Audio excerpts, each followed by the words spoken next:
In early 2014, Sarah Weber walked through the front door of her home in Massachusetts after a long day at the sports supply company she started with her husband, Paul. They were both avid runners, and they had turned their passion into a business, selling water belts and other sports products online. But owning their company meant the workday was never really done, and so sometimes Sarah's life felt like a three-ring circus. As Sarah took off her jacket, her 3 kids, ages 3, 5, and 7, came running up to her to give her a hug. Sarah liked to get down on her knees and greet all 3 of them at their level, but tonight, the effort made her wince. She'd been feeling so tired lately that she hadn't run in a while, and now, just bending down, she could feel all this strain in her muscles. But she tried not to show her discomfort in front of the kids as she stood back up, and then she made her way into the living room where Paul was watching TV. Sarah gave Paul a kiss, then sank down on the couch next to him. She told him she'd spent the whole day in the warehouse, dealing mostly with administrative tasks. But now that she was sitting down, Sarah realized just how exhausted she actually was. But it made no sense to her. Taking care of orders and inventory could be tiring, but Sarah had never felt this weak after a day's work. She was only 39 years old, but her body felt like lead and her brain felt foggy. She also felt this sense of gloominess that she couldn't quite place. Sarah just felt off in a way that did not seem normal, and these feelings had been going on for a couple of weeks now. Sarah and Paul agreed that whatever was going on with her had to be more than just simple fatigue. So the next morning, Sarah scheduled a doctor's appointment just to be safe. A few days later, Sarah sat on an exam table in her doctor's office. Her muscles still ached and her head was throbbing. Sarah told the doctor that basically she had always been healthy, aside from some mild asthma, which didn't even require medication. She and her husband enjoyed being physically active. Sarah told the doctor that she had never smoked, didn't take drugs, or drink to excess. She admitted that her life was busy, but she loved her business and had fun keeping up with her kids. She couldn't understand why she suddenly felt so tired. Her doctor just smiled at her and said that running a business while raising 3 kids was enough to wear anybody out. Also, he told her that her blood test showed she was slightly anemic, which meant her red blood cells weren't getting enough oxygen to fuel her body's tissues. He said it was very common among young women and it could cause feelings of fatigue and weakness. And so he prescribed her some iron supplements and said that they should quickly help her with her energy levels and overall mood. And so Sarah left the office feeling relieved that she would start feeling better soon. But 2 months later, Sarah was back in her doctor's office. Although she had been taking the iron supplements, she still felt weak.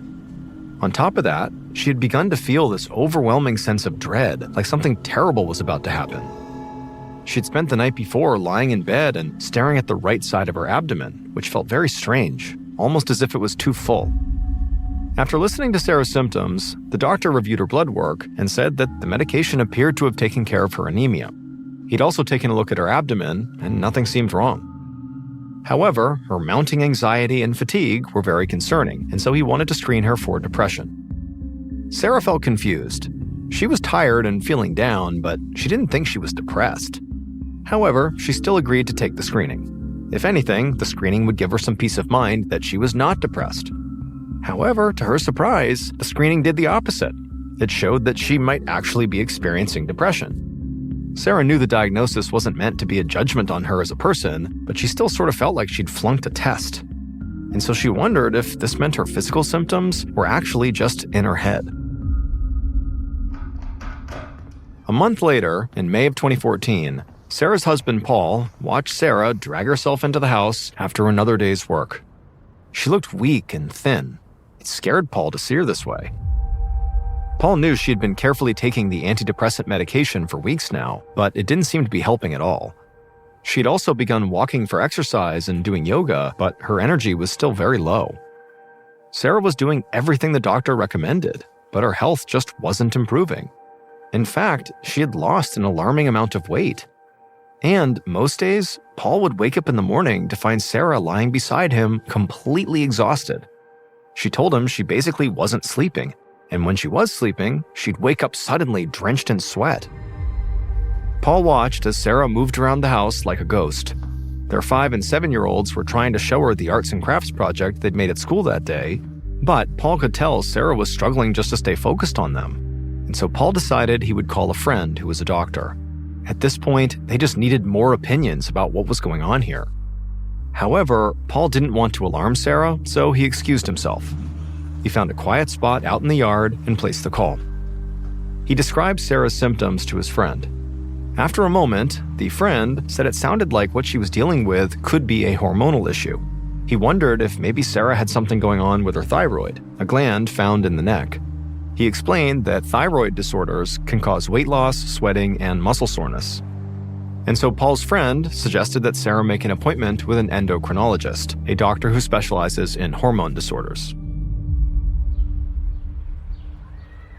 A week later, Paul and Sarah sat together on a park bench, watching their kids climb all over some playground equipment. Sarah had come to meet Paul and the kids after her appointment with the endocrinologist. Paul tried to read his wife's expression, but she just sat there in silence. Finally, after a couple of minutes, she sighed and told him what the endocrinologist had said.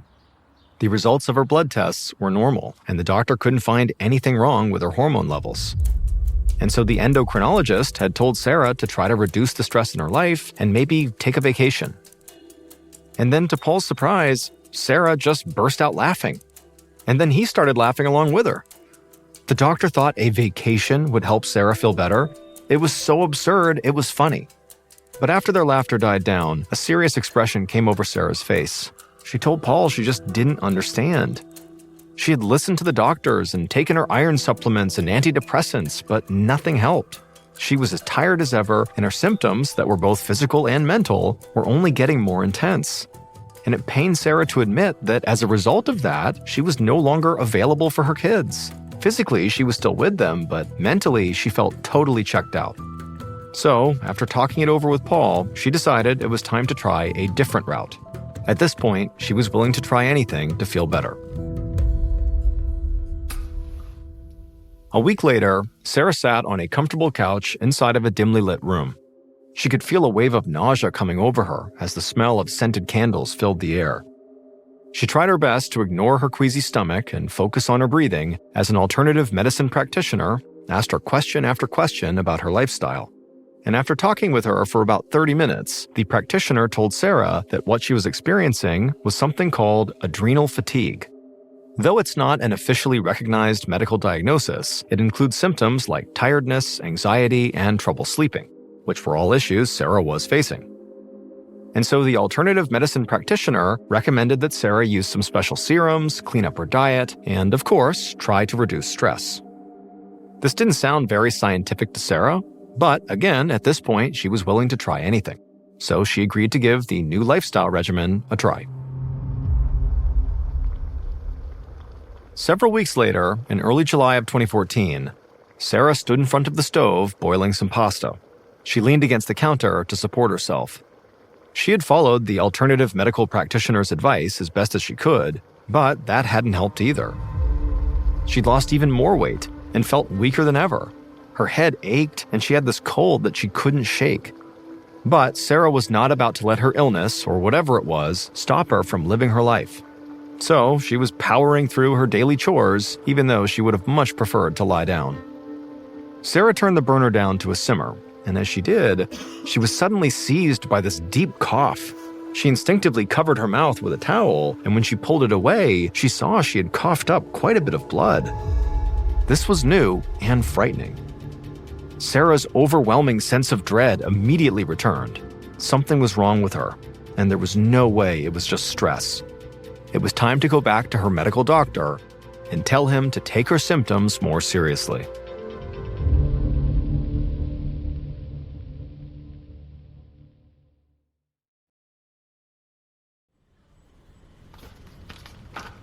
A few days later, Sarah and Paul sat inside of an exam room, reviewing an x-ray of Sarah's chest with their doctor. The doctor pointed to a hazy white patch in the lower area of Sarah's right lung. The doctor said the x-ray showed Sarah had pneumonia, a lung infection that can cause chest pain, cough, and fatigue. He explained that most cases of pneumonia resolve in a matter of weeks, but left untreated, the infection can go on and on. He told Sarah that because most cases of pneumonia are caused by bacteria, he was prescribing her some antibiotics that should knock out the infection. Sarah looked over at her husband, and he looked relieved. and all things considered, Sarah felt relieved too. She'd known plenty of people who had gotten pneumonia and recovered just fine after taking antibiotics. So Sarah got up and thanked her doctor. But as she followed Paul to the car, she couldn't help but wonder. It had been months since she first felt sick. If this was as simple as pneumonia, then why had it taken so long for someone to finally figure it out? A month later, Paul sat with Sarah and the kids in the den playing a board game. Paul was getting more and more worried about his wife. Sarah said she felt a little better after finishing her antibiotics, but she still wasn't her old self, not even close. She was only able to work a few days a week, and she rarely left the house unless it was to go to their office. Just then, Sarah started coughing, and she excused herself to go to the bathroom. A moment later, Paul heard a gagging sound. He rushed to the bathroom, where he found his wife bent over the toilet, and there was red liquid in the bowl. She'd coughed up blood again. Paul sprang into action. He called their neighbors and asked if they could watch the kids for a few hours. He needed to get his wife to the emergency room right away. A few days later, a pulmonologist named Dr. Corbin Moss reviewed the results of a chest CT scan with his new patient, a young mother named Sarah Weber. A pulmonologist is a physician who specializes in the respiratory system. Sarah had been suffering from a cough, fatigue, and weight loss for several months. A chest x-ray had revealed a lesion on her right lung, which her family physician had diagnosed as pneumonia. She had coughed up blood at least twice, and the second time, her husband Paul had rushed her to the emergency room and she'd been referred to Dr. Moss. Today, Sarah sat quietly inside of his office, looking lethargic and very thin. Meanwhile, her husband Paul paced anxiously around the room. Dr. Moss told Sarah and Paul that he had seen many cases of recurrent pneumonia, and while it was certainly possible that that's what Sarah was dealing with, he still wanted to conduct a bronchoscopy to learn more about the suspicious area on her right lung. During this procedure, the doctor would insert a scope down her throat to inspect her airway and lungs, and also collect tiny samples of her tissue to be analyzed in a laboratory. The procedure sounded unpleasant, but Sarah immediately agreed to do it. Dr. Moss nodded and said he'd get it scheduled as soon as possible. Following the bronchoscopy, Sarah and Paul met again with Dr. Moss to review the results. Dr. Moss took a deep breath and pulled the results up on his computer. He told Sarah and Paul that he wished he was misreading the data, but there was no denying it. Sarah's results were definitive. She had lung cancer. Sarah just stared at him. She couldn't believe what she just heard. She was only 39 and had never smoked a cigarette in her whole life. How could she possibly have lung cancer? Sarah barely noticed when Paul put his arms around her, and then somewhere in the distance she could barely hear Dr. Moss's voice. But Sarah made herself tune back in just in time to hear the doctor say the words non-small cell adenocarcinoma, the most common type of lung cancer. But the doctor then also said that at least they had caught this early. But Sarah thought back to her months and months of symptoms, and she wondered how early this really was. The next morning, Sarah rummaged around her closet, trying to decide on an outfit for their son's preschool orientation. It was hard for her to concentrate. As usual, she hadn't slept at all. Her diagnosis was constantly looming over her. It didn't feel real. Nothing did. And yet, here she was, standing in the closet getting dressed. Because even when you got the worst news, life still went on. They were running very late to the orientation. Sarah could hear Paul down the hall trying to get their son ready. She needed to hurry, but her body could only move so fast. Finally, Sarah just grabbed a pair of jeans and a t-shirt. But as she pulled on her jeans, her sight suddenly went blurry. Sarah closed her eyes for a moment, hoping that when she opened them, her vision would return to normal. But when she opened her eyes, she was still seeing double. A moment later, she felt a wave of dizziness wash over her. She didn't even notice her husband walk into the closet until she saw him kneeling right beside her. Somehow, she'd ended up curled up on the floor. Sarah told him she couldn't breathe and she could barely see. Plus, she thought she might be having a panic attack. She looked at Paul and she could barely make out his features, but she could hear him shouting for an ambulance into his phone.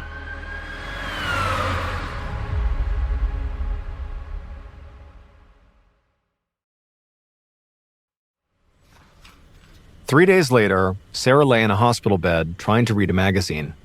It was hard to believe that just 3 days ago she had collapsed like that. She was lucky Paul had been there and called an ambulance. Because it turned out she was not just having a panic attack, she was having a stroke. If she had not gotten emergency help when she did, she could have died. Sarah looked over at the chair beside her hospital bed. Paul had been sitting and sleeping there for the last 72 hours while their kids stayed with relatives. Now, Paul was down the hall meeting with their doctors about her prognosis and treatment plan. Sarah had insisted that they discuss everything without her. She just didn't want to be there. She didn't want to know how long she had left to live or how advanced the cancer was. She knew it was bad. She didn't need to hear anything else, just the treatment plan. They agreed that Paul would tell her once they were alone. Sarah carefully reached over to her bedside table where she had a framed photo of their kids that Paul had brought from home. The kids knew she was sick, but she and Paul had not told them all the details. Sarah wanted to tell them everything, but they were too young for that kind of heartache. While Sarah waited inside her room, Paul spoke to the doctor in his office. The physician said that although Sarah had only just been diagnosed with lung cancer, the cancer had been growing in her body for quite a while. In fact, Sarah's cancer was already at stage 4, which is the most advanced stage. It meant that the disease had spread from her right lung to other parts of her body, specifically her left lung, liver, spine, and hip bones. It also had invaded her brain, which had caused the stroke. The doctor told Paul he wanted to run a few more tests, but Sarah needed to start chemotherapy right away. Her condition was dire, and without treatment, she would only have a very short amount of time to live. Paul felt like the earth was falling out from under him. He fought back tears, but after a few moments, he steadied himself, knowing he would have to face his wife with strength as he shared this news. She would have to start treatment right away. 3 weeks later, Paul climbed the stairs of his house with a glass of water for Sarah. She was back home after undergoing her 3rd chemo treatment. Paul knew the treatment had left his wife with very little hair, and she was now more frail than ever, so he was trying to do everything he could to help her through it. However, when Paul entered the bedroom, he nearly dropped the glass. Sarah was lying on the floor, barely moving. Paul rushed over to her, asking if she needed to go to the hospital. But Sarah just shook her head and said she couldn't take it anymore. Her body was giving up. Paul sat beside her, holding her close. He ran his fingers through the thin remnants of her hair and kissed the top of her head. He could understand why Sarah was ready to give up after all the suffering of the past year, but he simply couldn't let her. He and the kids needed her too much. Paul urged his wife to think of her treatment like a long race. She just needed to keep putting one foot in front of the other. He saw that Sarah's eyes were wet with tears, but she still managed to smile and promised she would keep on fighting. Seeing just a little light in his wife's eyes gave Paul hope, but he knew that she needed more than the care she had gotten up to now. So Paul gave his wife another kiss and helped her to her feet, then he told her he'd be right back. There were calls he wanted to make. That afternoon, Paul tracked down a team of thoracic oncologists, doctors who specialize in the treatment of cancers in the chest area. Paul's doctor friend had told him they were the best of the best, working on cases exactly like Sarah's. 90% of lung cancer victims are current or former smokers, but these doctors focused on the remaining 10% who had never smoked a single cigarette. After Paul presented the facts, the team agreed to take Sarah's case. Several weeks later, Sarah and Paul met with the team of thoracic oncologists. With what they'd discovered, they were actually very hopeful that Sarah's condition could be managed. It would turn out they could pinpoint exactly what had caused her lung cancer. It wasn't smoking, or some kind of toxic exposure, or any external agent. It was caused by something inside her body. Specifically, the doctor said that Sarah had a flaw in her genes known as the ROS1 mutation.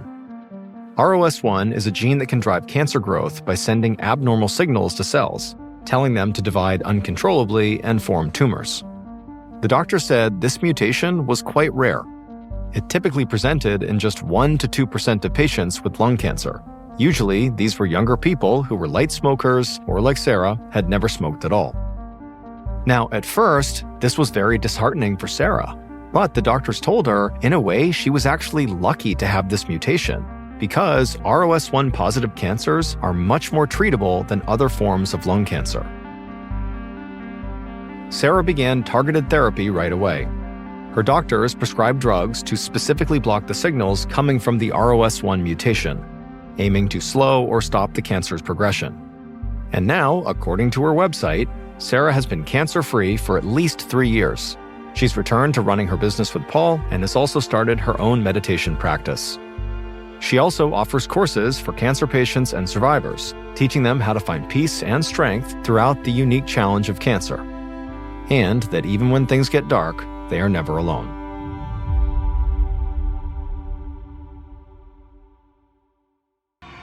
It was the summer of 1972 in the city of Lexington, North Carolina, and 28-year-old Bonnie Bates Pritchard had just received the kind of bad news that would send most wives straight into the arms of a trusted friend, confidant, or family member.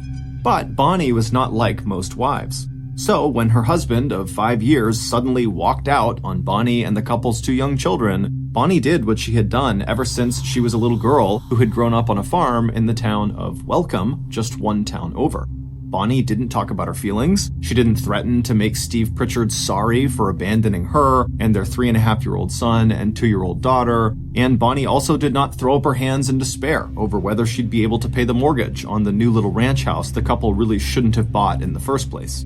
In fact, on that hot July day, as her husband headed off into the sunset with his latest girlfriend, Bonnie didn't even notify her parents that she was about to become the first person in the Bates family to get a divorce.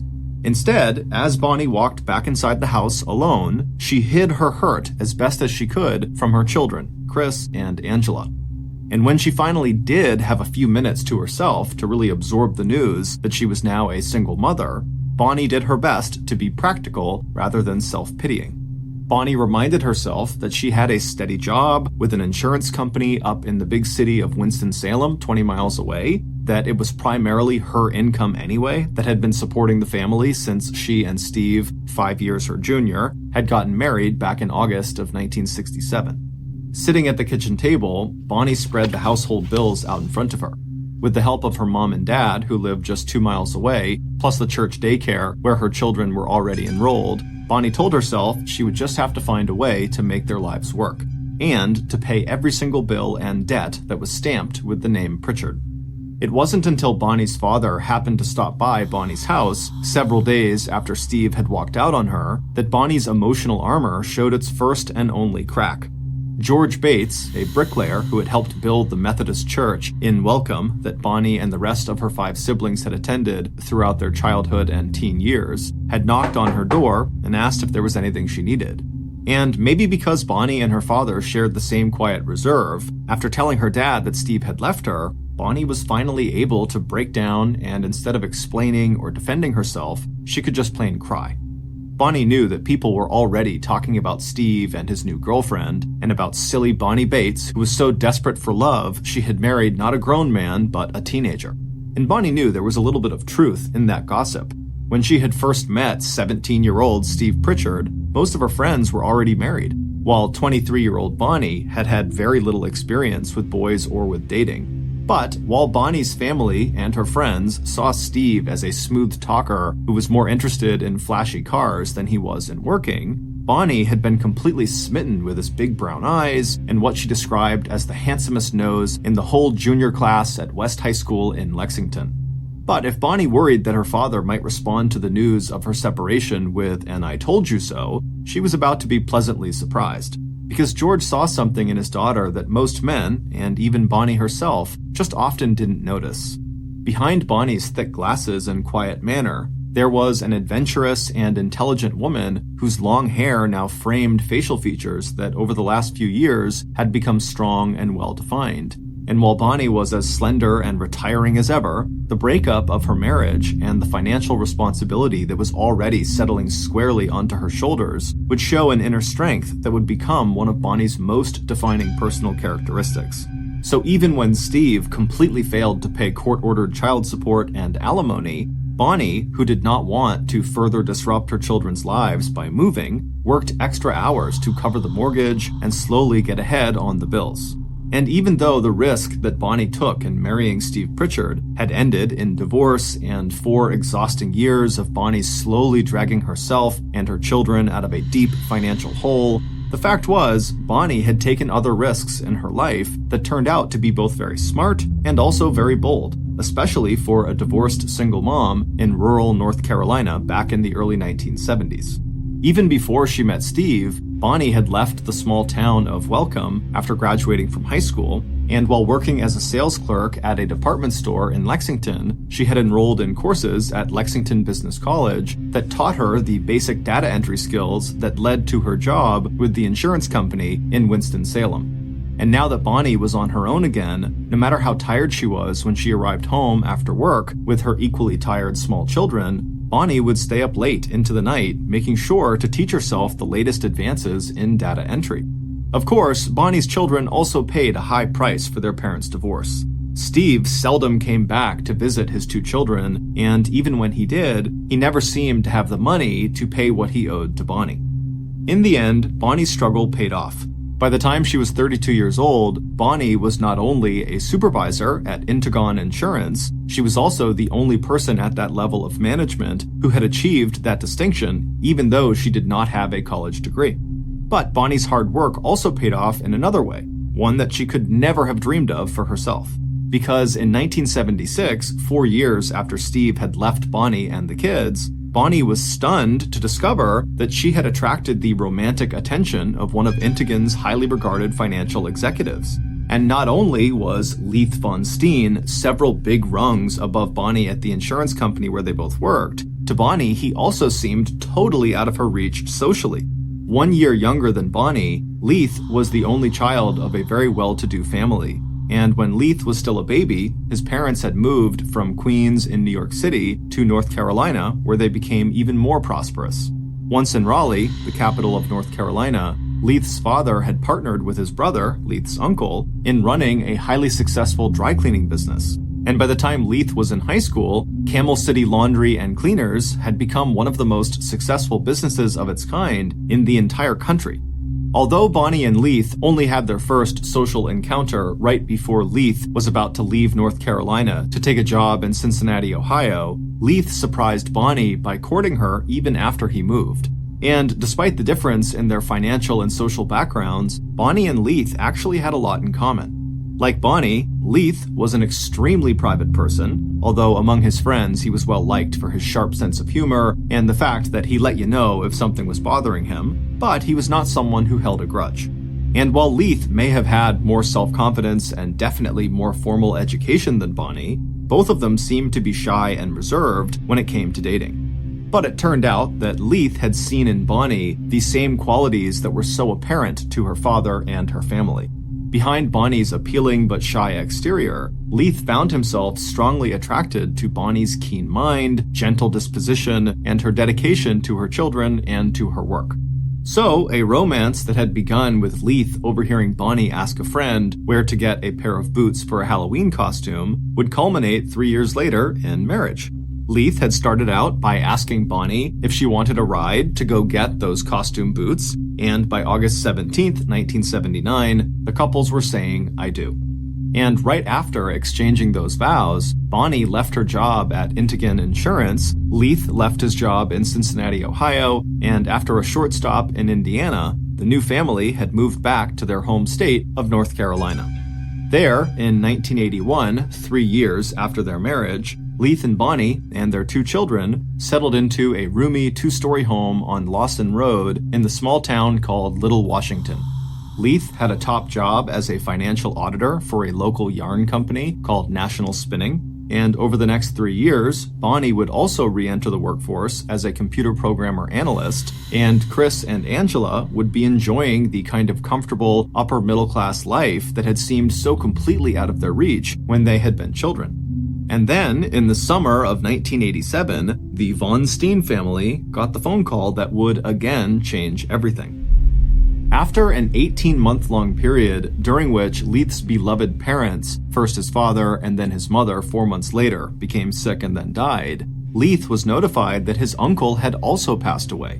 And suddenly, practically overnight, Leith, the beneficiary of all three of his relatives, had become a very rich man.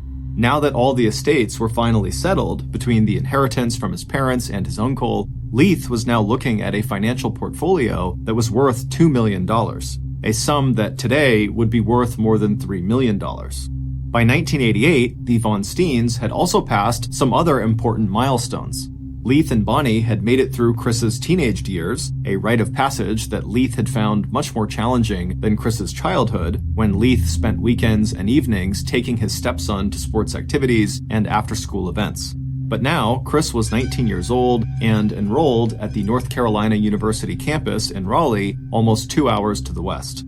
Chris's first semester grades had not been great, so he was staying on campus for the summer semester. Leith hoped Chris was taking to heart his parents' warning to focus on his schoolwork or run the risk of losing his $50 a week allowance. As for Leith's stepdaughter, who was at least as quiet as her mother, Angela was still at home, but she had her own circle of friends, and she had fallen in love with horses. So much so that even on weekends, the 17-year-old was willing to give up the chance to sleep in and instead get up early so she could head to the stables and do some riding. And so, on the warm and cloudy evening of Sunday, July 24th, 1988, feeling like their life had not only improved, but was actually settling down in a way that would give Bonnie and Leith more time alone together, Leith and Bonnie decided to treat themselves to a small celebratory dinner at Sweet Caroline's, a restaurant about 30 minutes away from their home that offered New Orleans-style cuisine. Sitting in the dark, intimate dining room splashed with color from handcrafted quilts hung from the ceiling, the two of them enjoyed a carafe of wine and the beef and chicken Sunday specials. Leith especially was feeling happy and hopeful. Even though Bonnie had often come along to keep him company, the 4-hour drive every weekend from Washington to Winston-Salem to take care of his mom and dad had taken a huge toll on Leith. He had gained weight, and he also knew he was drinking too much. Now he was looking forward to taking better care of himself. He was also looking forward to quitting his job at National Spinning and working with Bonnie on a computer program so they could manage their new investments together. Leith and Bonnie were also looking forward to doing a little traveling. Even though they had lived in Little Washington for more than 3 years, neither he or Bonnie thought of it as home, and both of them would enjoy seeing more of the world. Now, as Leith looked across the small table at his wife, he smiled at her composed and familiar face. When Leith had told his few close friends 5 years ago that he was planning to marry Bonnie Lou Bates, they had been surprised to hear he was even dating Bonnie, let alone that he was in love with her. But even though marrying into a ready-made family had its own challenges, Leith knew he had found the right partner. And it wasn't just that neither he or Bonnie felt the need to socialize or spend time with neighbors or coworkers. It was also the physical passion of their relationship that held them together. Just that afternoon, while Angela was out horseback riding, he and Bonnie had spent what his wife shyly referred to as a few private moments together in their bedroom. And now that life appeared to be presenting the two of them with all kinds of new opportunities, he and Bonnie both looked forward to enjoying more of those private moments. Of course, Leith had no intention of wasting their newfound wealth. He and Bonnie had already met with an estate lawyer and set up a trust for Bonnie as well as trusts for Angela and Chris that would set any inheritance aside until each child was 35 years old and had already established their own lives and careers. Not that Leith had any plans of dying anytime soon, not with so much to look forward to, and not with Bonnie standing so strongly and quietly at his side. By the time Bonnie and Leith had returned home to 110 Lawson Road, it was close to 9 p.m. The sky had cleared and was now lit by a bright moon. Once inside, Leith headed straight for bed, while Bonnie sat down on the sofa in the living room to watch TV. 2 hours later, at about 11 p.m., Bonnie went upstairs to join her husband in the master bedroom. On her way, she paused to say goodnight to Angela, who slept in the bedroom directly across the hall. Bonnie had to raise her voice to be heard over the hum of the fan that Angela kept running every night and the music Angela was listening to. But a few minutes later, Bonnie was back in the master bedroom, where she slipped into her nightgown before joining Leith in bed. An hour later, Bonnie had finished reading one of the romance novels she enjoyed, turned out the light next to her side of the bed, taken off her glasses, and fallen asleep. Even though the night was warm, Bonnie enjoyed feeling Leith's body pressed against her own. 4.5 hours later, at 4:27 a.m. on the morning of July 25th, the Beaufort County Sheriff's Department received a 911 call from 110 Lawson Road in Little Washington. The caller was speaking so softly that the emergency dispatcher, Michelle Sparrow, could hardly understand what the woman on the other end of the line was saying and actually wondered if this was a prank call. But when Michelle asked the woman to speak louder, the caller's faint reply chilled Michelle to the bone. "My name is Bonnie Leith," the woman whispered. "Please hurry. My husband may be dying, and I think I may be dying too." Within minutes of Bonnie dialing 911, the first police and medical personnel had arrived at the neat white frame house on Lawson Road, and the sight of what lay behind the door of the Von Steens' master bedroom shocked even the most hardened and experienced of the first responders. The walls and ceiling of the bedroom were literally dripping with blood. Even before the medics checked for a pulse, it was clear that the stocky man on the bed, dressed only in his boxers, was dead. With his swollen eyes and crushed skull, he was clearly the victim of one of the most gruesome and violent attacks that Beaufort County law enforcement had ever seen. But it was the person lying on the floor next to the bed who commanded the attention of medics and later police, because it was clear that whoever had just killed Leith Von Steen had also intended to kill his wife Bonnie. And from the look of the cuts on Bonnie's face and the 2.5-inch long stab wound in the center of her chest, that attempt had very nearly been successful. By the time Bonnie had been rushed to the hospital, she was already suffering the effects of a collapsed lung and massive blood loss. But even as medics raced to stabilize Bonnie's dangerously low blood pressure, one of the first responding police officers who had cleared the house of intruders had opened the door across from the master bedroom and found Bonnie's daughter, Angela, still fast asleep, with a box fan positioned right next to her bed, blowing air directly onto the young woman. When Angela finally heard the officer's voice, she seemed to come fully awake, sitting up abruptly and wanting to know what happened. But what the officer would remember most about Angela was how little emotion she showed, even after walking into her parents' blood-drenched room and talking briefly to her gravely injured mother just before Bonnie was rushed to the hospital. But if Angela's response seemed cold and distant, her brother's response was just the opposite. Just a few minutes after the call from Angela telling him that their stepfather was dead and their mom injured, Chris made a hysterical emergency call to the campus police at North Carolina University in Raleigh. Unable to find the keys to the 1965 classic Mustang that Leith had given him on his 16th birthday, Chris desperately begged campus security for a ride back home to Little Washington. And by 8 a.m., Chris was standing next to his mother's hospital bed, holding Bonnie's hand and crying uncontrollably. Meanwhile, back at 110 Lawson Road, the two lead investigators in the case were already putting together their first impressions of the crime scene. To 26-year-old local detective John Taylor, it seemed obvious that whoever had committed the crime had taken pains to make it look like a burglary, starting with a pane of glass in the back door that had been broken, as though someone had reached through the opening to unlock the door from the inside. But whoever had broken the glass had chosen one of the panes that was so high above the inside door lock that it was impossible to reach down and actually unlock the bolt. As for the open purse on the kitchen counter and a few open drawers and cabinets, they appeared to be signs that someone may have searched the house, but none of the money and jewelry that had been left out in plain sight had been taken. And then there was the attack itself, which had been so over the top and violent that Detective Taylor believed it had to have been personal and premeditated rather than the work of some random stranger. If that was true, the detective thought, he would be very interested in interviewing the people who had been closest to Leith Von Steen, and that included not only his two stepkids, but his wife Bonnie.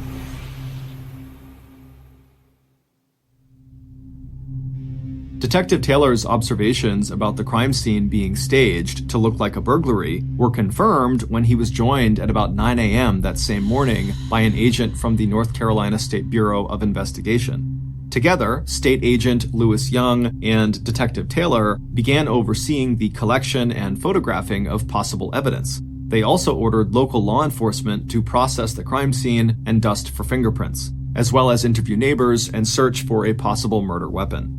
Local officers were also sent to National Spinning Company, where Leith worked in the finance department, to follow up on the possibility that the murder had been in response to Leith uncovering some kind of fraud or firing a disgruntled employee.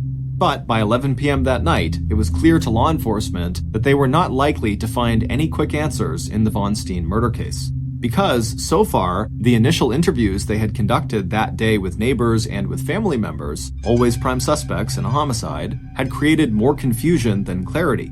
It turned out that aside from coworkers, very few people in the neighborhood and in the town of Little Washington really knew the Von Steens.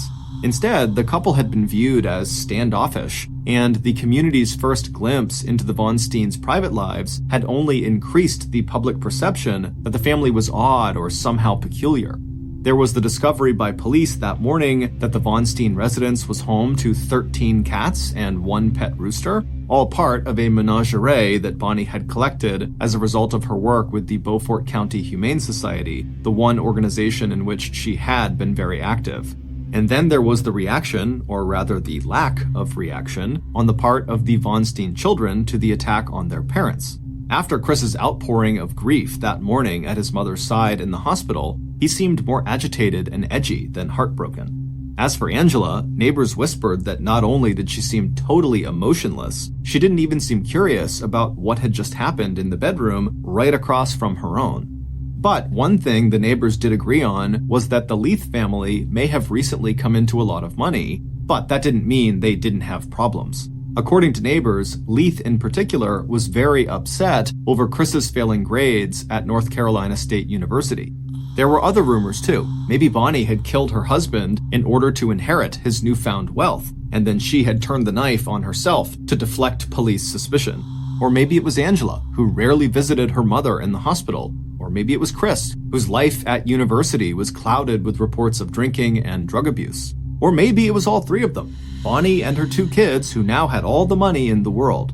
But the Von Steens themselves totally rejected these reports as completely inaccurate.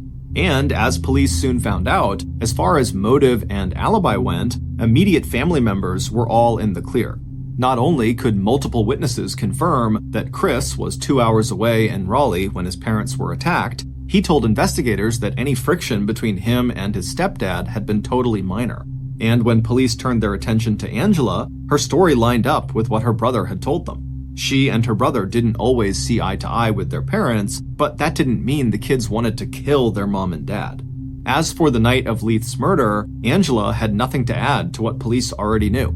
Between the whirring of the fan right next to her bed and the fact that she was a heavy sleeper, she had heard nothing and had slept through the entire attack. As for Bonnie, police went to speak with her just hours after the attack on Monday afternoon in the hospital. She would survive her injuries, but the 3 messy gashes on her forehead would eventually require several rounds of plastic surgery.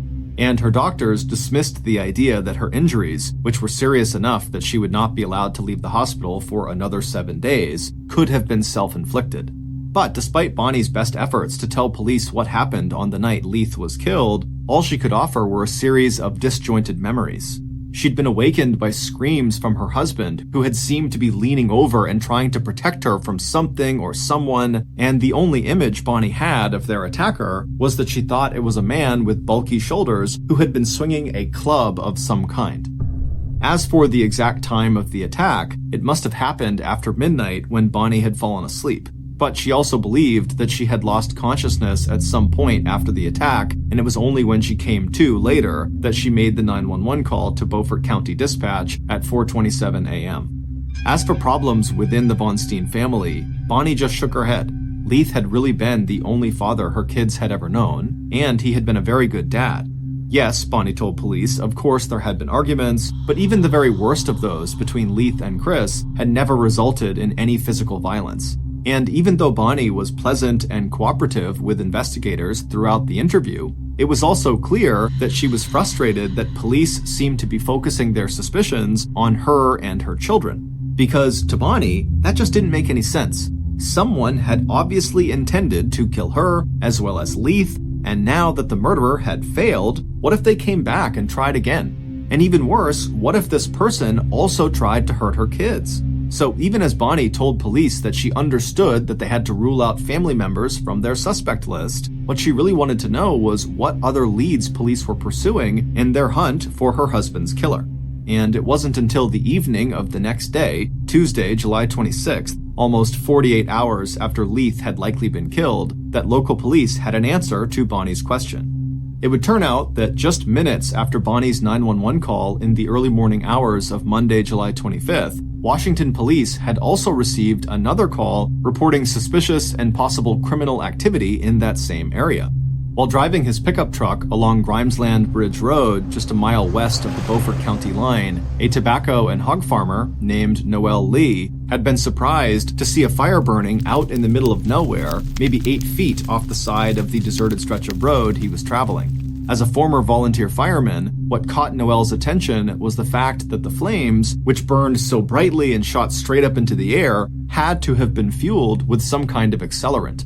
After making sure that the fire had no chance of spreading in the wet, swampy surroundings, Noel put in a call to the Little Washington Police Department. Maybe it was nothing, the farmer reported, but he knew it had to have been arson, meaning someone had set this fire on purpose. In the uproar over Leith's murder, Noel's report did not make it onto Detective Taylor's desk until almost 2 days later. But by 11:30 p.m. on Tuesday night, the investigator and several officers were out on Grimesland Bridge Road examining the site of the fire. And that's when investigators got their first important break in the Von Steen murder case. Poking through the charred remains of the fire, Detective Young found a partially melted hunting knife with a 6-inch long blade. The fire may have destroyed any fingerprints or traces of blood, but the medical examiner would later confirm what police already knew. They had just found their murder weapon. And that wasn't all. In addition to several pieces of burned clothing and a sneaker, police also discovered a singed but still readable hand-drawn map of Smallwood, the exact neighborhood where the Von Steen family lived. And right there on a road clearly labeled Lawson was an X next to the house numbered 110. Police now had several new and critical pieces of information. Assuming the fire had been deliberately set by Leith's murderer in an effort to dispose of any evidence related to the crime, the map police found confirmed that attack on the Von Steens was definitely not a random burglary. And since the murderer had apparently needed detailed directions to find the Von Steens' house, the murderer probably wasn't from Little Washington. But even using the clues they had uncovered in that fire, it would still take police another 11 months to track down the person who had murdered Leith Von Steen. And during that time, the physical and mental health of the Von Steen family deteriorated. After getting discharged from the hospital on August 1st, 8 days after her husband's murder, Bonnie moved herself and her children first to a Holiday Inn in Little Washington, then to her parents' house in Welcome, and finally up to Winston-Salem into the cramped, dark house that had once belonged to Leith's parents and that now belonged to Bonnie. Meanwhile, Bonnie continued to suffer adverse effects from her injuries, and Chris dropped out of North Carolina State University. Angela's attempts to move on with her life also failed when she enrolled and then withdrew from a small college in southwestern Virginia. But it wasn't until June of 1989, almost a year after Leith's murder, that police were finally able to give Bonnie and her family the answers Bonnie had so desperately wanted. And those answers would not only shock all of Little Washington and Bonnie's hometown of Welcome, it would catapult the Von Steen murder onto the front pages of national newspapers for weeks and months to come. Based on the information and evidence police discovered from the site of the fire on Grimesland Bridge Road on July 26th, a day after Bonnie's 911 call to local police, here is a reconstruction of what happened in the early morning hours when 42-year-old Leith Von Steen was murdered. After Bonnie said goodnight to Angela sometime after 11 p.m. on the night of Sunday, July 24th, she walked back into the bedroom she shared with Leith and changed into her nightclothes. Just before getting into bed, Bonnie gently roused her husband to see if he might like a glass of iced tea or water. After a mumbled no, Leith turned over and immediately fell back to sleep. After reading quietly for 30 minutes, Bonnie took off her glasses, turned off her bedside light, and she too fell fast asleep. Meanwhile, the killer had made their own preparations for the night, packing a baseball bat and hunting knife into a green canvas knapsack. And now, at 2:30 a.m., the hand-drawn map spread out on their lap had led the killer directly to their target here in the town of Little Washington. They had actually arrived a little earlier than expected, so for the next half hour, the killer just sat in their car and absently fiddled with the key to the back door of 110 Lawson Road, and they made a mental review of the inside of the house. The killer didn't think getting in or out of this house would be a big problem. And sure enough, about 30 minutes later, dressed in dark clothes and carrying the green knapsack, the killer made no sound as they slipped inside the back door and, just as quietly, made their way up the stairs to the first bedroom on the right.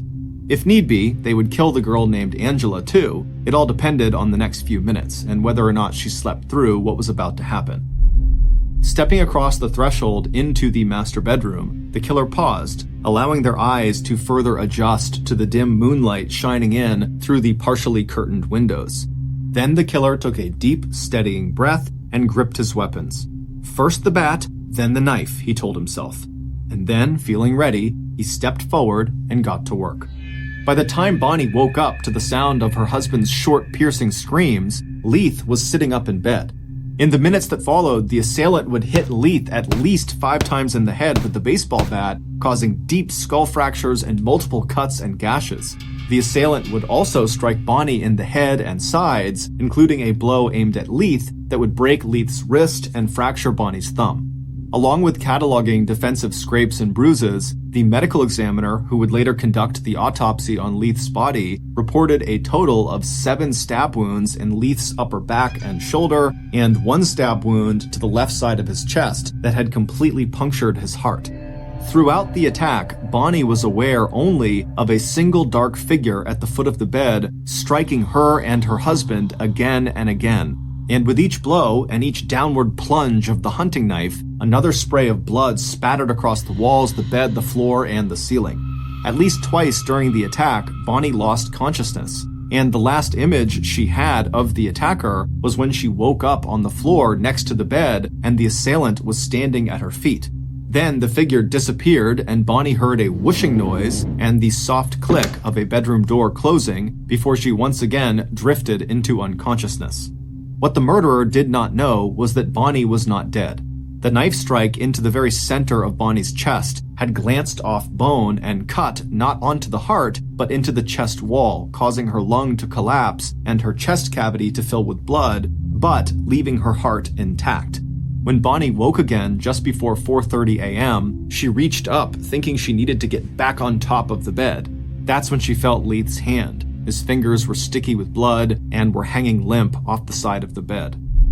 It was at that point that Bonnie, who was now sure that her daughter Angela must also be in danger, dragged herself to the phone and called 911.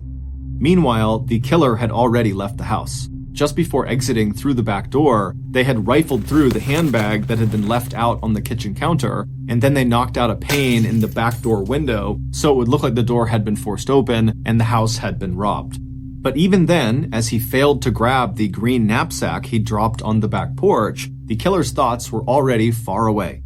All summer long, the killer had gotten more and more deeply involved in the game. But until now, all the points the killer had ever earned in the game had been based on carrying out imaginary adventures, just role-playing different scenarios they'd created in their mind. But tonight, this adventure had been real. This time, the killer had entered a real castle, killed a real sleeping overlord, spared his sleeping daughter. This time, the killer hadn't used a game board and dice and a deck of cards to play Dungeons and Dragons. This time, the killer had brought their favorite, all-consuming game to life. This time, the killer had drawn real blood. More blood, in fact, than he'd ever imagined a human body could contain. As the killer slipped into the waiting car, he imagined Chris Pritchard's face when he told Chris all the details, because the killer had just done exactly what Chris Pritchard had wanted him to do, to kill Chris's stepfather and mother. James Upchurch III, known to good friends like Chris as Moog, turned to look at the young man next to him in the driver's seat. Gripping the steering wheel, the driver, 21-year-old Neil Henderson, shot a questioning look back at Moog. Neil had recently dropped out of North Carolina State University in Raleigh, but Moog and Chris had invited him to join them in their conspiracy to kill Chris's parents, promising Neil a payment of anywhere between $2,000 and $20,000. In a moment, Neil had his answer. Pulling off his black ski mask, his face alive with excitement, Moog punched the air with a balled fist. "I did it," he told Neil. "I can't believe I did it." It would turn out that by the end of his second semester at North Carolina University in Raleigh, Chris Pritchard wasn't just getting bad grades. In fact, Chris's problems were much, much worse. Since arriving at college, Chris hadn't just become a heavy drinker. He had also become a habitual drug abuser, a habit that was costing him more than he could possibly cover using the $50 a week allowance he got from his parents, Leith and Bonnie. While his parents did not know the extent of their son's alcohol and drug addiction, which now included marijuana, ecstasy, cocaine, and LSD, they had given Chris an ultimatum. He either used his summer semester to clean up his act and improve his grades, or his parents would stop his allowance and he would have to leave college and find a job. But by the start of that summer semester, Chris had discovered something else at college that was just as addictive as the alcohol and drugs. Along with two other boys on campus, Chris had become obsessed with the complicated and immersive role-playing game called Dungeons and Dragons, which Chris had first started playing back when he was 12 years old and living at home. First introduced in 1974, Dungeons and Dragons allowed players to create and assume the identity of adventurers from all different historical periods, races, and occupations. Each game had a dungeon master who would act both as a referee and storyteller. And by completing various adventures and challenges, each player could earn so-called experience points that would allow them to move to higher and higher levels within the game. The theme that James Upchurch III, Neil Henderson, and Chris Pritchard chose for creating their adventures was medieval swords and sorcery, a theme that had its roots in the life and times of people who lived in Europe during the Middle Ages. As the boys spent more and more time together playing the game, Chris had also begun bragging to Neil and James about how rich his stepfather had recently become, exaggerating the amount of Leith's inheritance from $2 million to $10 million. And by mid-July of that summer semester, Chris and Moog, who was a dungeon master, had moved from role-playing adventures in Dungeons and Dragons to actually plotting the best way to murder Chris's parents and sister so Chris could inherit all that money and share it with his good friends Moog and Neil. Their first plan, which they tried to put into action on Saturday, July 23rd, was to drug the Von Steens with sleeping pills and then start an electrical fire that would burn down the house at 110 Lawson Road and kill Leith, Bonnie, and Angela. But that plot failed completely when Chris and James were unable to crush the fuse box and start the fire. Still, that failure didn't stop Chris. By the very next day, he and Moog had come up with a better plan. This time, Chris would stay at college and create an airtight alibi for himself, while Neil used Chris's white 1965 Mustang to drive Moog, who did not have a valid driver's license, down to Little Washington so Moog could kill Chris's parents. Instead of sleeping pills and arson, Moog would kill Chris's parents and possibly Chris's sister Angela using a baseball bat along with a knife that Chris had purchased for the job at a Kmart in Raleigh. No one would suspect Moog and Neil played any part in the murder, since neither one of them had any obvious connection to Mr. and Mrs. Von Steen. And all Chris had to do was get them a key to the Von Steen house, draw them a map of exactly where his parents' house was located, then make sure that during the time of the murder, he was seen by plenty of people playing cards in a friend's dorm room until 3:30 a.m. on the morning of Monday, July 25th. Once Moog had committed the murder, he and Neil would stop somewhere on their way back to Raleigh and get rid of the murder weapons and any other evidence, including the map, that could tie any of them to the crime. As for Angela, if she woke up during the attack, then James should kill her too. And once Chris received word at university that his parents were dead, he would cover for the absence of his car, the classic white Mustang that had been a gift from his stepfather, by saying that he could not find the car keys and needed a ride from campus security to join Angela and his injured mother in Little Washington. Chris would later say that he was happy his mom survived the attack, but friends and neighbors would tell police that instead of asking how Bonnie was doing after the attack, the questions Chris was asking everybody was, what had Bonnie said? What had Bonnie seen? And what did Bonnie remember about her attacker? As for his co-conspirators, Neil and James, aka Moog, as soon as Chris got his hands on his parents' money, Moog would get $50,000 and a brand new Porsche sports car as payment for killing Chris's parents, and Neil, the driver, would get a nice payday as well. except that under the terms of Leith's will, neither Chris or Angela would be able to touch any of their parents' money until they were 35 years old. And as it turned out, the murder might have gone unsolved except for two things: the report of the fire that led to the discovery of the murder weapon and map, and a decision by Little Washington police back in March, 7 months after the murder, to reinvestigate all aspects of the crime. Because from the start, the more police saw and learned about Chris Pritchard, the more certain they were that regardless of his alibi, Leith's stepson must have been involved in Leith's murder. That new investigation included running the name of Chris Pritchard's friends up in Raleigh through a national criminal database to see if any of them had criminal records. That search turned up the name of James Upchurch III, aka Moog, who had been arrested on 3 previous occasions, once for breaking into his local high school with friends and stealing some electronic equipment, and 2 other times for stealing a cooler of beer and for driving without a license. In following that new lead, investigators began a more systematic interrogation of this core group of 3 friends who had started to spend every waking hour together playing the potentially violent game of Dungeons and Dragons. And as the pressure on the 3 boys increased and Chris's mental health declined, investigators believed it was only a matter of time before one of them broke down and confessed to some involvement in the Von Steen murder. And that is exactly what happened. On June 9th, 1989, almost 11 months after Leith died, Neil Henderson cracked. In exchange for a plea deal that would minimize his prison sentence, Neil met with investigators and described Chris's plot in detail while also insisting that he, Neil, never really believed that Moog would actually go through with the murder. Neil wasn't the only conspirator to strike a plea deal with the Beaufort County District Attorney's Office. In exchange for testifying against James Upchurch III, aka Moog, Chris Pritchard, who admitted it was his idea to kill his parents and possibly his sister, also agreed to plead guilty to aiding and abetting murder.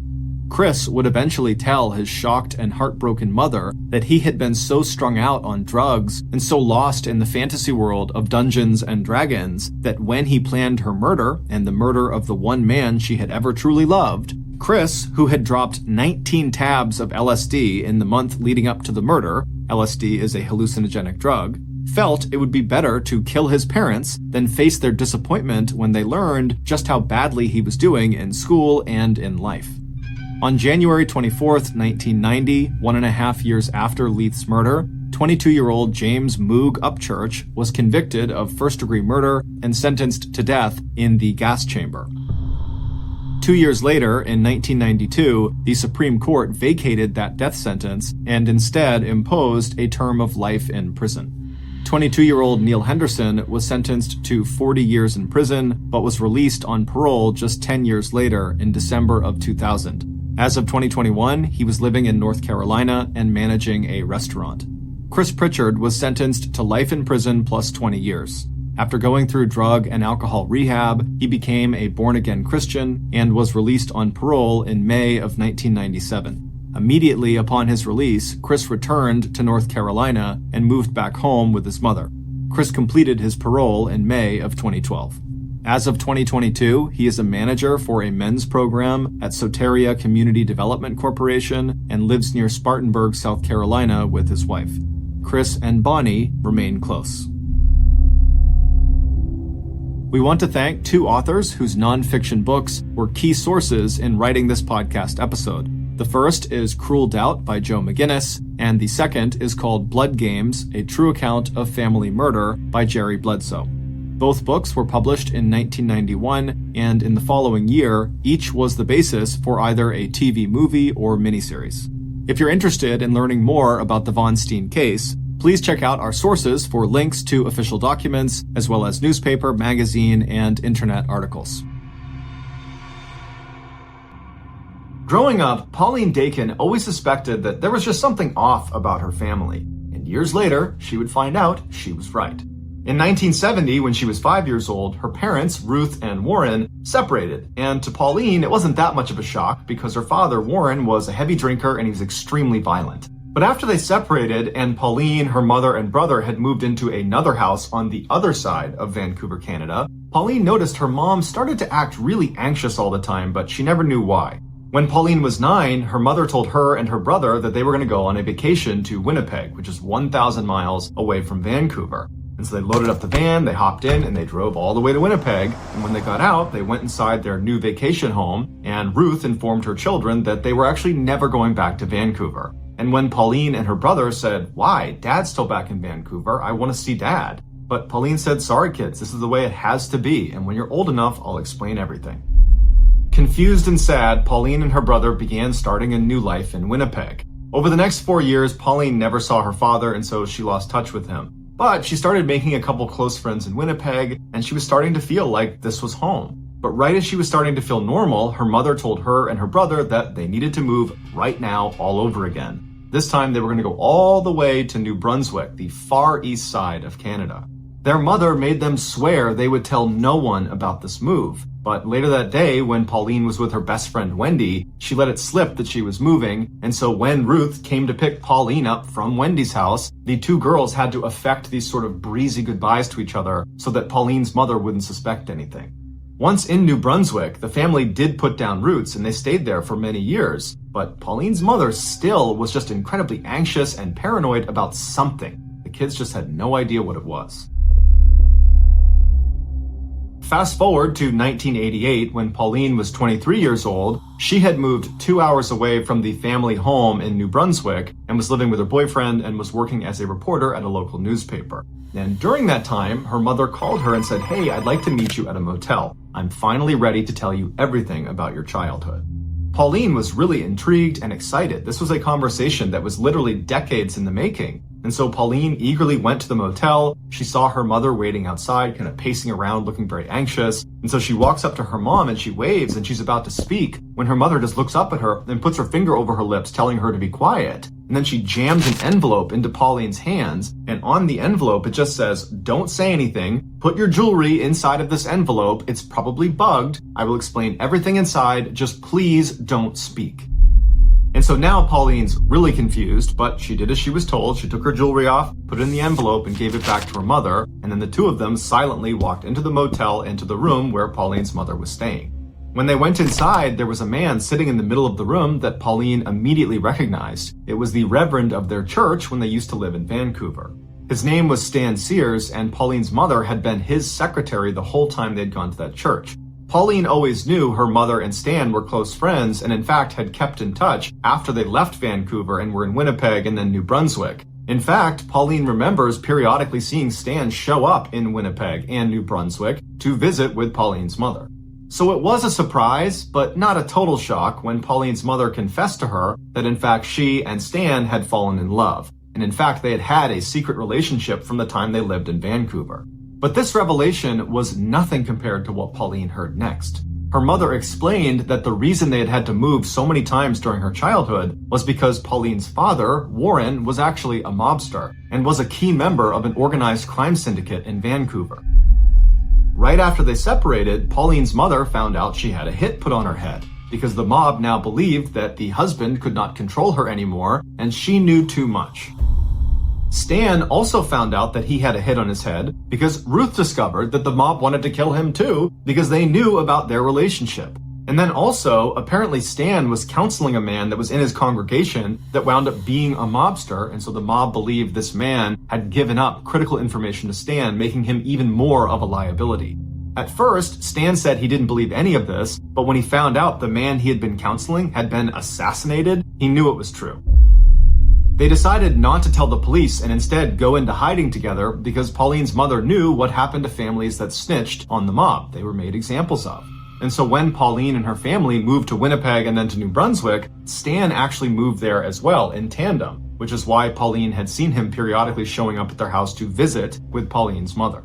Pauline was understandably completely shocked, but at the same time, she was kind of happy to have some sort of explanation for all the strange things that had happened in her childhood. And so over the course of the next several hours, Pauline sat in this motel room with her mother and Stan and asked them every question she could think of. And she discovered that whenever she came home from school and she found her mother furiously pulling all the food out of the fridge and the pantry, throwing it all away with no explanation, that was actually because they found out the mob had tried to poison them.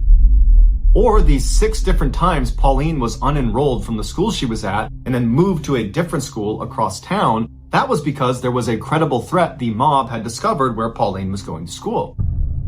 And so by the end of the weekend, Pauline not only learned about this totally crazy past she had, but she also learned that she was still in danger. And so before Pauline headed back home, she asked her mother and Stan what she should do to stay safe. And Pauline's mother said, well, that's actually the reason we called you here now, because after all these years, we were just tired of being in hiding. And so we've already spoken to the authorities, and they've moved us into a special witness protection program for families connected to the mob.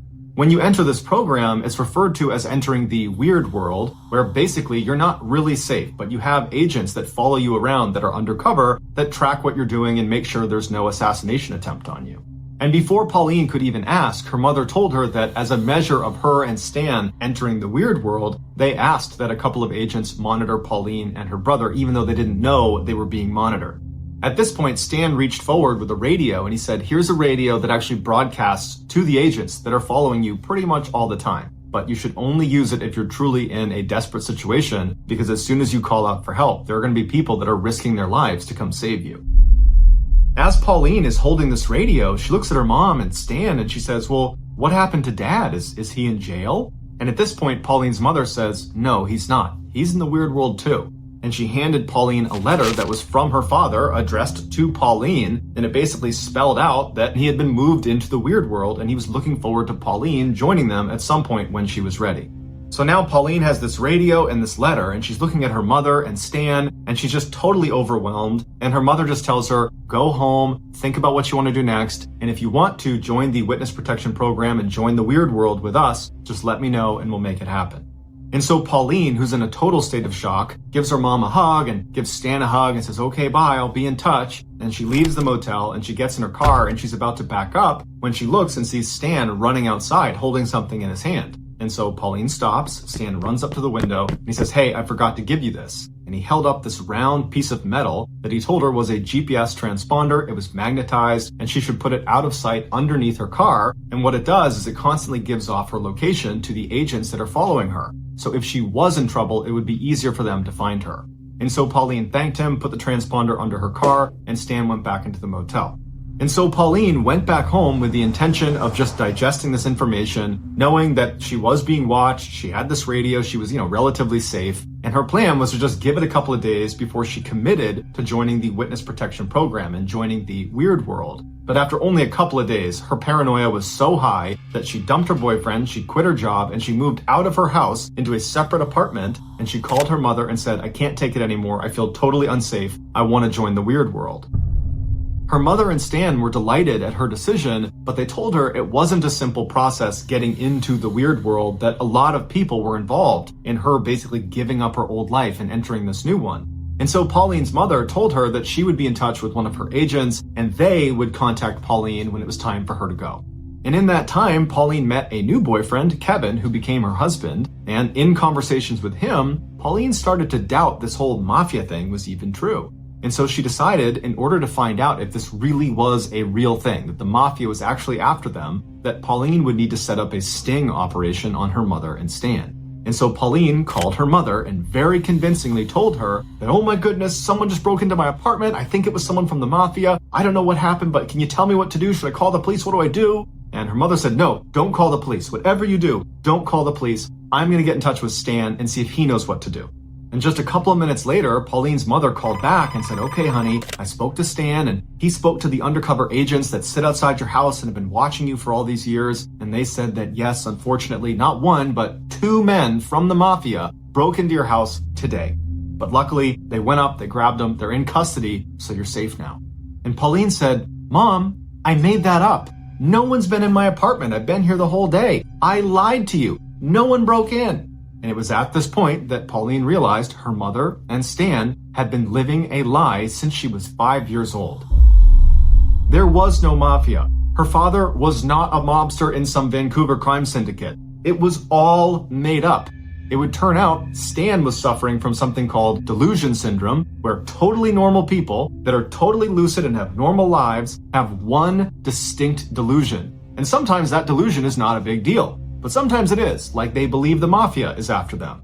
And during his relationship with Pauline's mother, he passed on his delusion to her through something called folie à deux, which translates to madness for two, which is shared delusion syndrome, where someone who's delusional, who's a dominant personality, can pass that on to a subordinate personality. After confronting her mother and then also confronting Stan at a later date, neither of them said, "This is a lie, you're right, you caught us," because they believed it, and they took to their graves the belief that the mafia was after them. Their biggest concern after Pauline said this isn't true was not that they had been exposed as potential frauds. It was that, oh no, Pauline's gonna expose herself to the mafia because she's not using her GPS transponder or her radio or living in the weird world with us. She's gonna get assassinated by the mafia. And so even though Pauline never got an apology from her mother or got to really talk about the insanity of this whole situation because, again, her mother and Stan took to the graves the belief that the mafia was in fact after them, Pauline ultimately made peace with the situation by writing a best-selling memoir called Run, Hide, Repeat. It is linked in the description below. Check it out.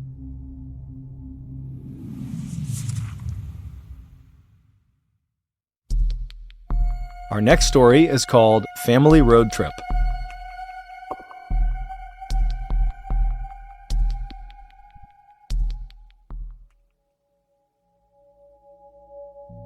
The Tromp family were by all accounts a normal, hard-working household.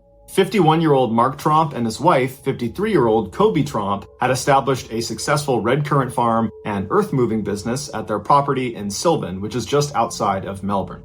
Their 3 adult children, which were 29-year-old Rihanna, 25-year-old Mitchell, and 22-year-old Ella, all lived and worked with them at the farm. But their seemingly ordinary lives would change forever on Monday, August 29th, 2016.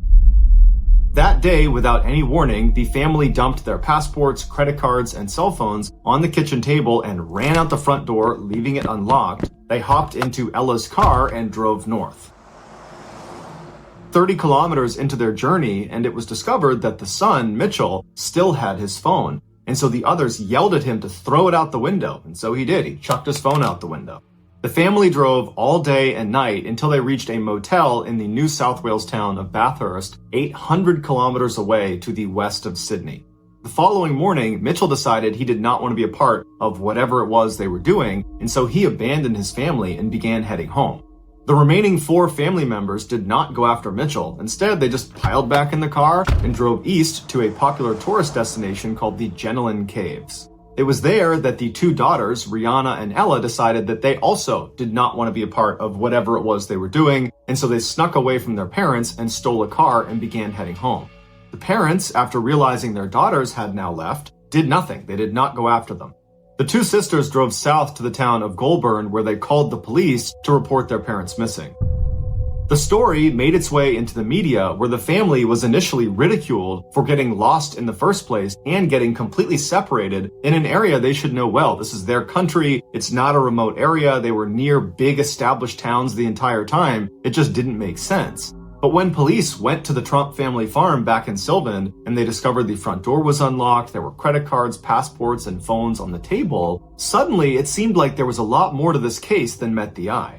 And so as this strangeness came into focus in the media, people stopped ridiculing the family and began speculating what caused them to suddenly flee their house. Was it something in the water they were drinking? Was there chemicals on the farm that was screwing up their brain? Were they running from someone? Were they in debt? What was it that caused this strange, sudden departure? Back in Goulburn, after reporting their parents missing, Rihanna and Ella inexplicably separated at a gas station. Rihanna just climbed in the back of some utility truck, and Ella hopped in the stolen vehicle and started driving home. Later that night, Ella would become the first Tromp family member to be located by police when she arrived at the farm and police were waiting for her there. Mitchell would arrive back home the following morning after taking a series of trains to get there. Once Mitchell and Ella were reunited, they made a statement to the media outside of the family farm, and as you're looking at them, it's clear they're totally shell-shocked. They don't know what's happened, and they're trying to articulate why their family left in the first place and what they were doing and where they're going, and the best they could do was to say, well, there was a lot of pressure on our family, and it was building up, and these things are just difficult to explain, and I don't really know what we were doing. Mitchell would say that there was a belief that people were after them, there was some paranoia there, but that paranoia was predominantly held by their parents. While Mitchell and Ella were certainly in a state of shock, they did seem mentally stable. The same could not be said for their sister, Rihanna. She was discovered by the driver of the truck she had snuck into after he had driven over an hour away. He had pulled over to check on something. He had gone around the back and then had the life scared out of him when he saw Rihanna just sitting there in a what he called catatonic state. She didn't know her name. She didn't know where she was just sitting there. Rihanna was taken to the Goulburn Hospital where she was put into their psychiatric unit. As media interest grew, the parents, Mark and Kobe, got back in their car up at the Jenolan Caves and drove south towards Melbourne. A day later, on Wednesday, the pair had driven 600 kilometers to the Victorian town of Wangaratta, where they too inexplicably separated. Kobe turned around and started heading north again by means which are still a mystery, and a day later was found 350 kilometers away in the town of Yass in a very agitated state. She was taken to a hospital there, but then transferred to the Goulburn psychiatric unit to be with her daughter, Rihanna. Mark stayed in Wangaratta, and he was there for several days, and during his time there, he was spotted by a young couple really aggressively tailgating them, and then he was spotted again on another day fleeing from the car he had been driving. Finally, on Saturday evening, all of the Tromp family members were accounted for when Mark was finally discovered sitting next to the road near the Wangaratta airport. He was questioned by police and then assessed by a mental health officer and then was released into the custody of his brother, who was a police officer. And as they drove away, Mark turned around and flipped off the photographers that had converged on the spot. He later released a more contrite statement apologizing for the hurt and concern that were caused by these events, and he also paid respect to the police and the volunteers that went out looking for them. After the investigation, the police determined that nobody was chasing this family. They were not in any danger. The family had also not taken any drugs. They were not in debt. They were not involved in any sort of religious cult. And prior to this strange event, the family had no history of mental health issues. After the dust had settled and the Tromp family was just back at their farm going about their normal life, every media outlet wanted an interview with them to try to learn more about why this strange thing happened. But the family said, we're not doing interviews, we're not putting out any more statements, we just want to be left alone. And so as a result, all people could do was theorize. And the leading theory was that the Tromp family was suffering from something called folie à deux, which is a French term that means madness for two. And what happens is one person who is delusional can pass that delusion on to other people. And this typically only happens in very close-knit families or in very tight romantic relationships. While it's unclear which of the Tromps became psychotic first, doctors say it is clear at some point they were in a cycle of reinforcing each other's delusions if this folie à deux theory is the right one. While the full reasons for why the Tromps went on this strange voyage will probably never be known, the police deemed it a family matter and did not press charges.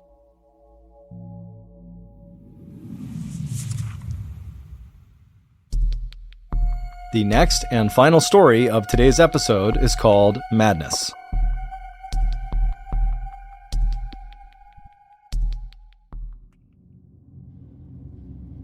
After being apart for many years, identical twin sisters Ursula and Sabina Eriksson were finally reunited on May 15, 2008. Within 24 hours of their long-awaited reunion, the 41-year-old Swedish sisters boarded a ferry for Liverpool, England. They arrived in Liverpool at 8:30 in the morning on Saturday, May 17th, and their first stop was going to the St. Anne's police station, where Sabina would tell them that she's very concerned for the safety of her kids back in Ireland. The police would say, okay, we'll follow up, and they got in touch with their counterparts in Dublin, Ireland, who went over to the house and everything was fine.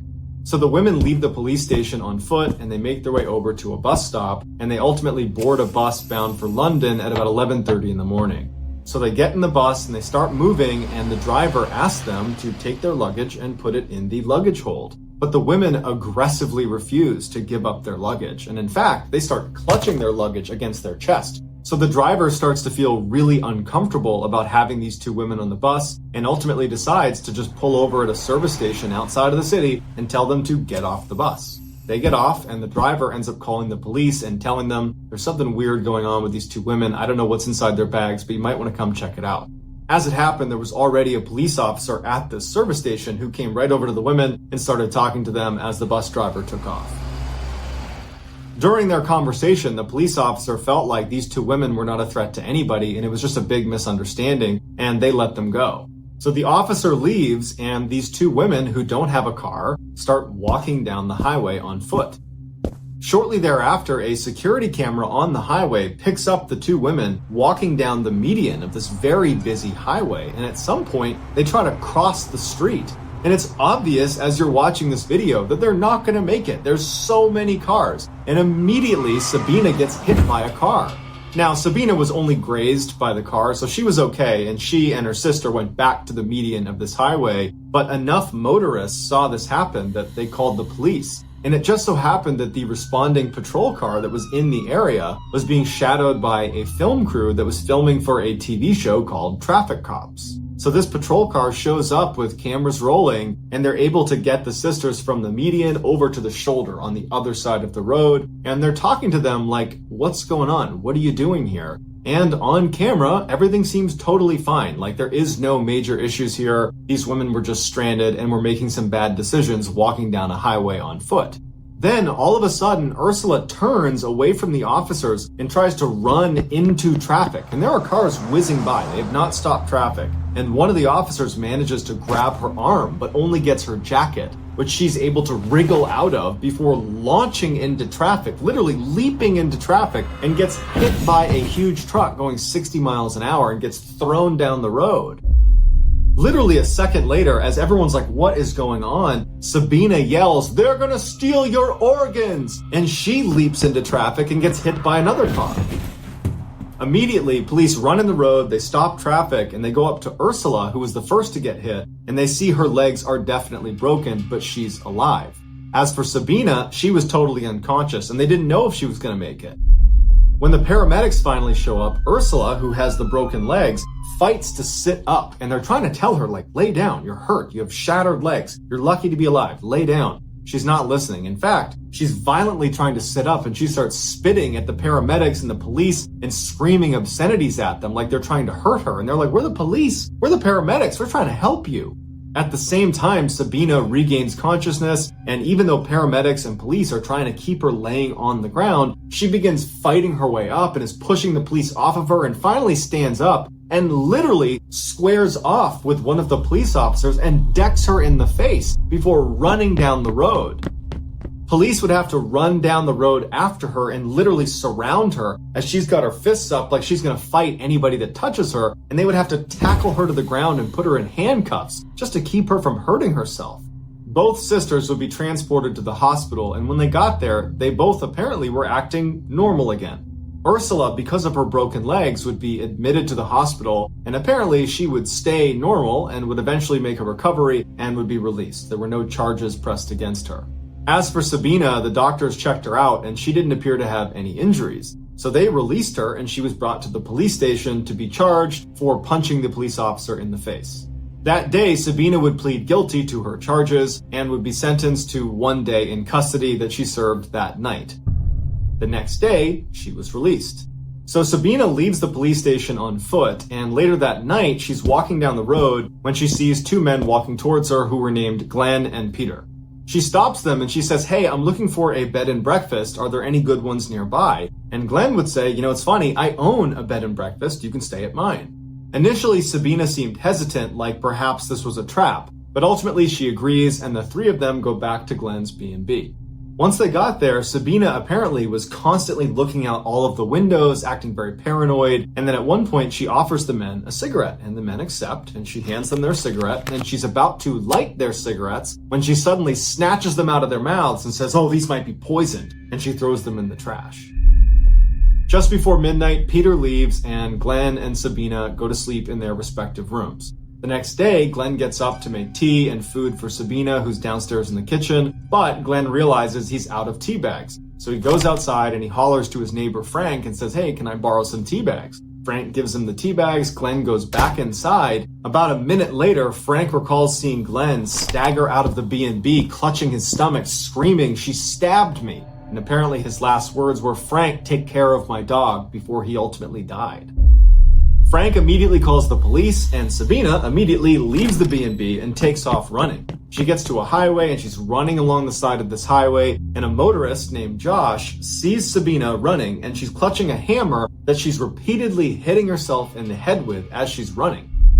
Josh drives well past her and gets out to try to intercept her, but as she's running past him, she pulls a roof tile out of her pocket and throws it and hits Josh in the head. She runs past Josh, who's now clutching his head and can't stop her. She gets to this bridge that overlooks another road, and she leaps off. It's 40 feet to the ground, and when she hits the ground, she breaks both ankles and fractures her skull, but she lives and narrowly escapes being hit by another car. Eventually, police and paramedics are called, who transfer Sabina to a hospital where she once again is acting totally normal. Nothing like the crazy person that killed Glenn or was throwing roof tiles just hours earlier. Sabina would ultimately be arrested for murdering Glenn, and she would plead guilty to manslaughter. But she gave absolutely no explanation of why any of this happened. It was like she didn't understand and was a different person now. The defense claimed that although Sabina certainly killed Glenn, she should have diminished responsibility because she was suffering from a condition known as folie à deux. And amazingly, the prosecution accepted this claim, and they only gave Sabina 5 years for her crimes. Sabina would serve her 5-year sentence and was released in 2011, and to this day is a free woman.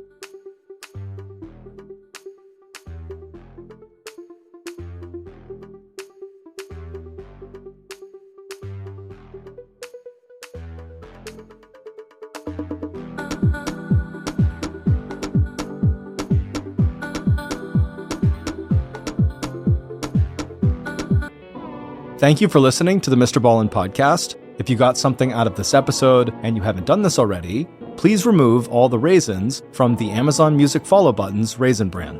This podcast airs every Monday and Thursday morning, but in the meantime, you can always watch one of the hundreds of stories we have posted on our main YouTube channel, which is just called Mr. Ballin.